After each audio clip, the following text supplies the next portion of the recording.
Button bands are the part of the sweater where we have buttons sewn on and buttonholes knit in, and this is actually still called a button band. My sweaters, I usually just knit the piece and never actually attach buttons or knit buttonholes on it. But we are going to do it with this baby sweater.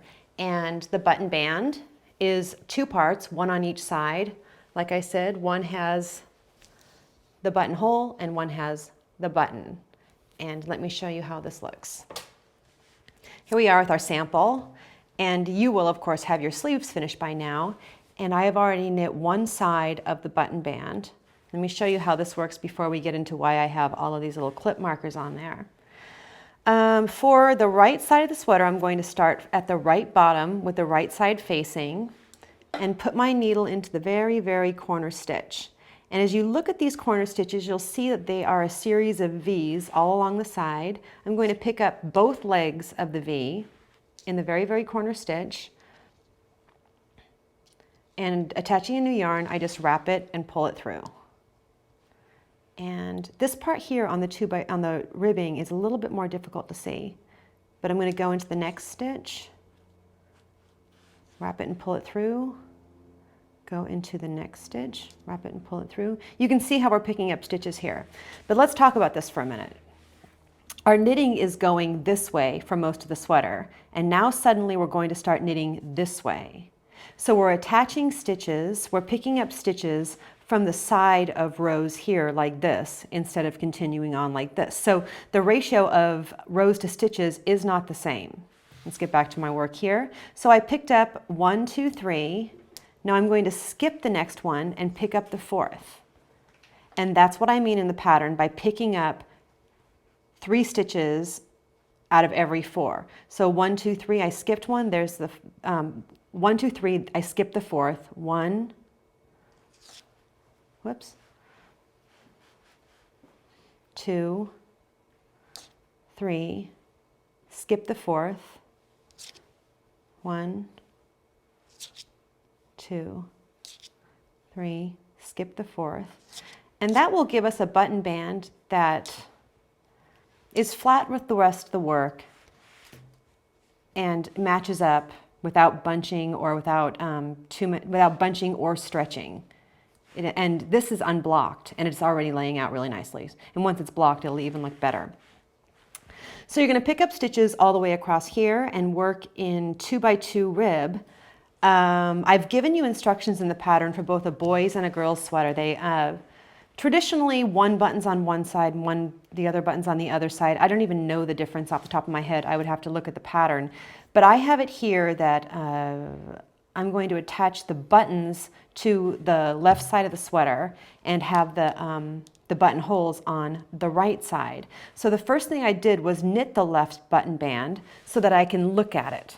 And this is really important because I want to look at it to be able to place the buttons nicely. So I grabbed these little clippy markers and I started with the top and the bottom button. I attached a clippy marker exactly where I wanted these buttons to be. And these are going to be buttons that are 2 stitches. The buttonholes are going to be 2 stitch buttonholes. And so I'm looking at it like this row of ribbing plus this row of knit plus this row of purl is 1. This row of knit plus this row of purl is 1, all the way across. Okay, so I put these in and then I counted out. I just happened to find exactly what I wanted really quickly. I counted 1, 2, 3, 4. I clipped the 5th. 1, 2, 3, 4, 5th. 1, 2, 3, 4, 5th. 1, 2, 3, 4, 5th. Perfect. Doesn't always work out that perfectly, but this one was really easy. So now while I'm doing this, I will pick up the same number of stitches on this side as I did for this side. And I'm going to work, I believe, 2 rows of ribbing, and then on the 3rd row, I'm going to do my buttonholes. And to do the buttonhole, I'm going to work right up to where this clip is, and it's going to be easy to match 1 for 1. I'll bind off 2, go to the next one, bind off 2, go to the next one, all on this side. And then on the following row, I'll work up in my ribbing to the spot where I have bound off, and I'll do this backwards loop cast on, just like we did at the underarm of the sweater, to cast the 2 back on where I bound off. And that will give you a perfect little buttonhole every time. You can see that's exactly what I did here. Everything lines up and matches up. This is a much bigger sweater. bigger size sweater than the one I'm using, for example, right now. So that is the buttons. That's how to do the buttons. And next, I believe I want to show you how to weave in these ends. And I think I've saved a nice end here. The thing to remember about weaving in ends is it's a little bit different when you're using wool and some non-animal fiber, non-wool fiber. When you're using wool, you have your tapestry needle, you weave things in for a few stitches or an inch or two. You can cut the yarn short knowing that it's secure and not going anywhere. But for example, the yarn that I'm using here is a cotton and acrylic blend. And if I did that with the cotton acrylic blend, the stitch would just eventually work its way out because cotton doesn't stick to itself in any way like wool does. So what I'm going to show you here is how to secure non-wool, non-animal fiber ends in your knitting. Okay? So I've left this end, let me turn it this way, I've left this end undone. And the first thing I'm going to do is thread it onto the tapestry needle and just weave it in, not really even weaving it in, just get it away from the button band there.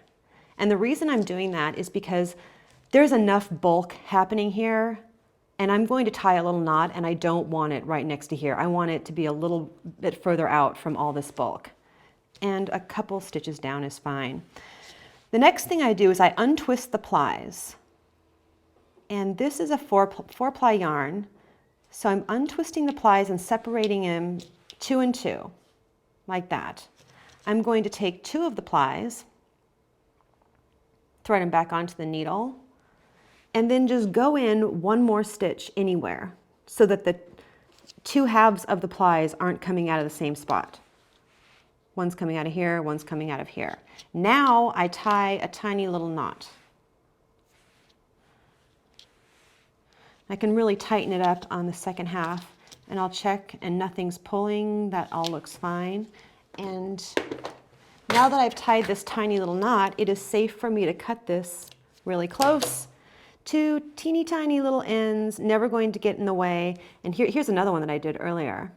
And I think this is important not only when you're doing work out of things like this that won't stick to themselves, a cotton acrylic blend, but I also think it's important when you're giving things to someone that will be worn by a baby and probably thrown into the washing machine and dryer. And the chances for the ends working their way out when it's thrown in the washing machine are of course a lot greater than if they were hand washed.